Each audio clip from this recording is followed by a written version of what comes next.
నమస్తే. ప్రస్తుతం మనతో పాటు సీనియర్ జర్నలిస్ట్ భరద్వాజ్ ఉన్నారు. ఆయనతో మాట్లాడదాం. నమస్తే సార్. నమస్తే సార్, వాలంటీర్లు ఇప్పుడు వాళ్ళు జనసేన పార్టీ అధ్యక్షుడు డిప్యూటీ సీఎం పవన్ కళ్యాణ్ ఇంటికి వెళ్ళారు. అక్కడ మీడియాతో మాట్లాడుతూ కావాలని మమ్మల్ని బలవంతంగా రాజీనామా చేయించారని చెప్పేసి మీడియాతో మాట్లాడుతున్నారు. అసలు ఏం ఆశించి పవన్ కళ్యాణ్ దగ్గరికి వెళ్ళి ఉండొచ్చు సార్? అంటే సీఎం దగ్గరికి వెళ్ళి ఉండొచ్చు కదా. అంటే పవన్ కళ్యాణ్ ఒక రకంగా వాలంటీర్ వ్యవస్థ మీద ఫోకస్ పెట్టినాడు. ముందు ఆయన నెగిటివ్ గా పెట్టాడు. అంటే వాలంటీర్ వ్యవస్థ అనేది వైఎస్ఆర్సీపీకి పునాదిగా మారుతోంది. పర్టికులర్ గా జగన్మోహన్ రెడ్డి గారికి కళ్ళు గాను, చెవులు గాను, ముక్కు గాను, సర్వేంద్రియాలు గాను ఈ వాలంటీర్ వ్యవస్థే పనిచేస్తోంది అని దృఢంగా అందరూ నమ్మారు. ఆయన కూడా బలంగా నమ్మాడు, జగన్మోహన్ రెడ్డి కూడా. ఈ నమ్మకం మీద దెబ్బ కొట్టాలి అనుకున్నటువంటి పవన్ కళ్యాణ్ వాలంటీర్ వ్యవస్థ ద్వారా చాలా దారుణాలు జరుగుతున్నాయి అని మొదటిసారిగా ఓపెన్ అయ్యాడు. ఓపెన్ అయ్యి అది నిజమా కాదా అనే విషయంతో సంబంధం లేకుండా వాలంటీర్ల ద్వారా ఇళ్లలో సమస్యలన్నీ తెలిసిపోతున్నాయి. వీళ్ళకి టోటల్ ఇన్ఫో తెలిసిపోతుంది. వాళ్ళు ఎప్పుడు వెళ్తారు, ఎప్పుడు వస్తారోతో సహా తెలిసిపోయినప్పుడు ఎవరైనా దాడులు చేయటానికి, లేకపోతే ఇంట్లో ఉండేటువంటి ముసలి వాళ్ళకి, జగన్మోహన్ రెడ్డి గారి భాషలో చెప్పాలంటే తాతయ్య, అవ్వమ్మ ఇలా ఏవో మాట్లాడేవాడు ఆయన. వీళ్ళందరూ ఓట్లు ఏమైపోయినాయని బాధపడుతున్నాడు ఆయన. వీళ్ళందరూ ఈ ఇంట్లో ఉండేటువంటి ఏజ్డ్ పీపుల్ కి సెక్యూరిటీ ఉండదు అనేది పవన్ కళ్యాణ్ ఆ రోజున ఎలిగేషన్ పెట్టాడు. వాలంటీర్ వ్యవస్థ మీద భద్రత లేదు, వాళ్ళకి ఎక్స్పోజ్ చేశారు మీరు వాలంటీర్లకి కుటుంబాలని అని చెప్పాడు ఆయన. చెప్పి తద్వారా ఒక భయాన్ని కలిగించేటువంటి ప్రయత్నం అయితే జరిగింది కాన్షియస్ గానే వాలంటీర్ వ్యవస్థ మీద.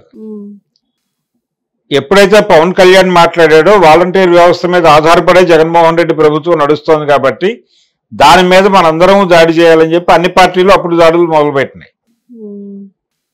దీంతో ఒక గందరగోళం ఏర్పడింది. ఆ గందరగోళం ఏర్పడింది తర్వాత తను కొంత తగ్గి వ్యవహరించాల్సి వచ్చింది జగన్మోహన్ రెడ్డి. ఇది వాలంటీర్ల వ్యవస్థకి పవన్ కళ్యాణ్కి ఉన్నటువంటి లింకు. పవన్ కళ్యాణ్ నోరు తెరిచే వరకు వాలంటీర్ వ్యవస్థ ఒకలా ఉంది. ఆయన ఎప్పుడైతే ఇది డిజైన్డ్ ప్రోగ్రామ్గా అనిపిస్తోంది అని మాట్లాడటం మొదలుపెట్టాడు, దానికి ఆయన దగ్గర ఉన్నటువంటి ఆధారాలు చూపించడం మొదలుపెట్టాడు, ప్రపంచం దీని గురించి కొంచెం ఆలోచనలో పడిన మాట వాస్తవం. దీన్ని పరిగణనలో తీసుకోకుండా ఎవరు ఏ నిర్ణయం తీసుకున్నా ఇబ్బంది. పర్టికులర్గా ఈ వాలంటీర్లు ఎందుకు వెళ్ళారు జనసేన దగ్గరికి అంటే ఆ రోజున తమ మీద విమర్శ పెట్టి తమని ఆ ఏరియాలో టార్గెట్ అయ్యేలా చేసింది పవన్ కళ్యాణే కాబట్టి వెళ్ళి ఆయనతో బతిమాలుకుందాం, ఆయనకి విషయం విన్నవించుకుంటే ప్రభుత్వానికి విన్నవించుకున్నట్టే అనేది ఒక అభిప్రాయం. ఇప్పుడు ఏపీ గవర్నమెంట్లో చాలా కీలకంగా వ్యవహరిస్తున్నాడు ఆయన పవన్ కళ్యాణ్.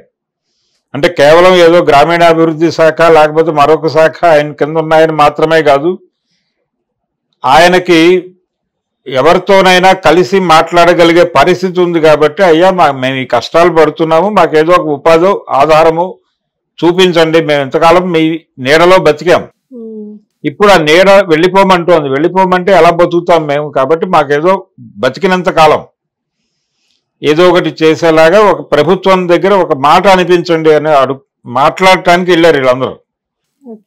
పవన్ కళ్యాణ్ అయితే బాగుంటుంది అనేది, ఎందుకంటే ఆయన వల్లనే కాబట్టి తమ మీద దాడి జరిగింది ఆ రోజున, ఆయన అయితే బాగుంటుంది, అర్థం చేసుకుంటాడు అని ఆ ఉద్దేశంతో పవన్ కళ్యాణ్ అప్రోచ్ అయ్యారు. ఆయన మరి ఎలా స్పందిస్తాడు అనేది చూడాలి. నిజానికి ఇది కొంచెం ఇబ్బందికరమైనటువంటి కండిషనే తనకి, పవన్ కళ్యాణ్కి పర్టికులర్గా. ఇలా పవన్ని అడకత్తెరలో ఎరిగించడం కోసం ఈ నిరసన డిజైన్ చేశాడు.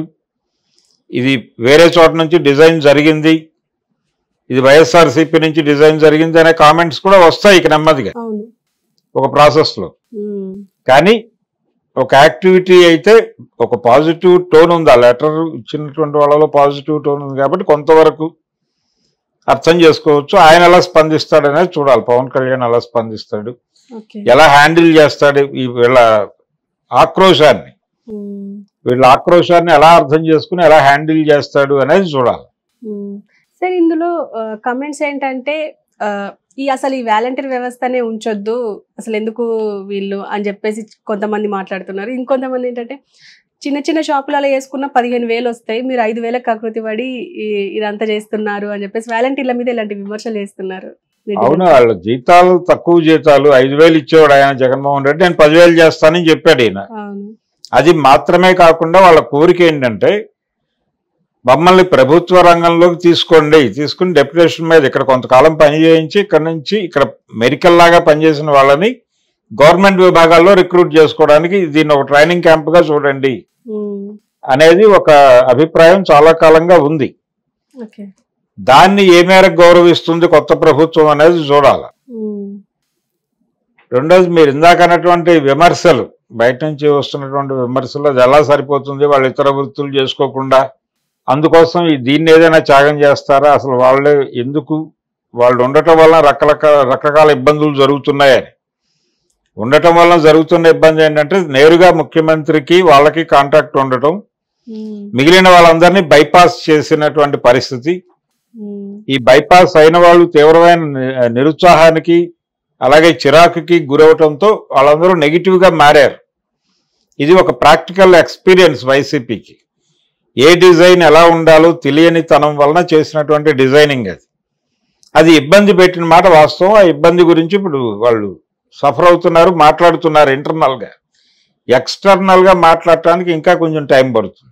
సార్, ఇప్పుడు వాలంటీర్లని ఉంచడం బాగుంటుంది అంటే కొనసాగిస్తే బాగుంటుంది అంటారా, లేకపోతే ఇప్పుడు అందరి అభిప్రాయం ప్రకారం అసలు ఈ వాలంటీర్ వ్యవస్థను తీసేస్తే బెటర్ అంటారా? అంటే వాలంటీర్ వ్యవస్థ ఉండద్దు అనే అభిప్రాయం నుంచి అందరూ యూటర్న్ తీసుకున్నారు, చంద్రబాబుతో సహా. తీసుకుని 5,000 కాదు నేను 10,000 ఇస్తాను, వాళ్ళని ఇంకా బాగా చూసుకుంటానని మాట్లాడాడు ఎన్నికలకు ముందు. ఆయన ఎన్నికల్లో గెలిచాడు కాబట్టి ఆ ప్రామిస్ నిలబెట్టుకుని వాళ్ళకి 10,000 జీతం ఇవ్వడం మాత్రమే కాకుండా వాళ్ళల్లో మెరికల్ లాగా పనిచేసిన వాళ్ళకి ప్రమోషన్ ఏదైనా ఇచ్చి గవర్నమెంట్ సర్వీసుల్లో తీసుకుంటే రెవెన్యూ సర్వీస్లో పని చేయగలుగుతారు వాళ్ళు. రెవెన్యూ సర్వీసుల్లోకి వాళ్ళని తీసుకోవడానికి కొంచెం ఒక అడుగు ముందుకేసి ఒక ప్రయత్నం చేస్తే మంచిది. అలా కాకుండా వాలంటీర్ వ్యవస్థను తీసేస్తాము అంటే ఎన్నికల ముందే చెప్పు ఉండాల్సింది ఆ మాట. మీరు ఎన్నికల్లోనేమో వాలంటీర్లను కాపాడుకుంటాము, వాళ్ళ జీతాలు ఎన్హాన్స్ చేస్తామని చెప్పి ఇప్పుడు వాలంటీర్ వ్యవస్థను నిర్మూలిస్తాము అని మాట్లాడితే అది నెగిటివ్ గా జనాల్లోకి పంపవుతుంది. అందుకని జాగ్రత్తగా ఉండాలి. రెండోది, వాలంటీర్స్ వలన చాలా సఫరింగ్ జరిగింది అనేటువంటి అభిప్రాయం ఉంటే దాన్ని ఎలా వినియోగించుకోవాలో, ఎలా వాళ్ళని కంట్రోల్లో పెట్టుకోవాలో ఇవన్నీ డిజైన్ మార్చుకోండి మీరు. అంతే తప్ప ఇప్పుడు ఆ వ్యవస్థ రద్దు అంటే అలా కుదురుతుంది? అది ఎన్నికలకు ముందు చెప్పి ఉండాలి మీరు.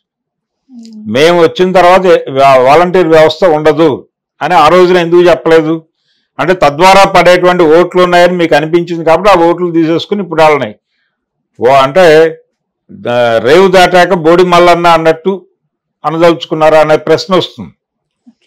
అందుకని వాలంటీర్ వ్యవస్థని తగిన పర్యవేక్షణలో ఉంచి నిర్వహించటమే మంచిది. సార్, ఇప్పుడు వాలంటీర్లని ఉంచడం బాగుంటుంది అంటే కొనసాగిస్తే బాగుంటుంది అంటారా, లేకపోతే ఇప్పుడు అందరి అభిప్రాయం ప్రకారం అసలు ఈ వాలంటీర్ వ్యవస్థను తీసేస్తే బెటర్ అంటారా? అంటే వాలంటీర్ వ్యవస్థ ఉండద్దు అనే అభిప్రాయం నుంచి అందరూ యూటర్న్ తీసుకున్నారు, చంద్రబాబుతో సహా.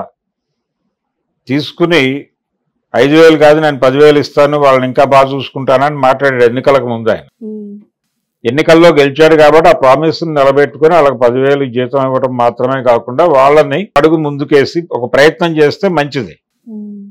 అలా కాకుండా వాలంటీర్ వ్యవస్థను తీసేస్తాము అంటే ఎన్నికల ముందే చెప్పు ఉండాల్సింది ఆ మాట.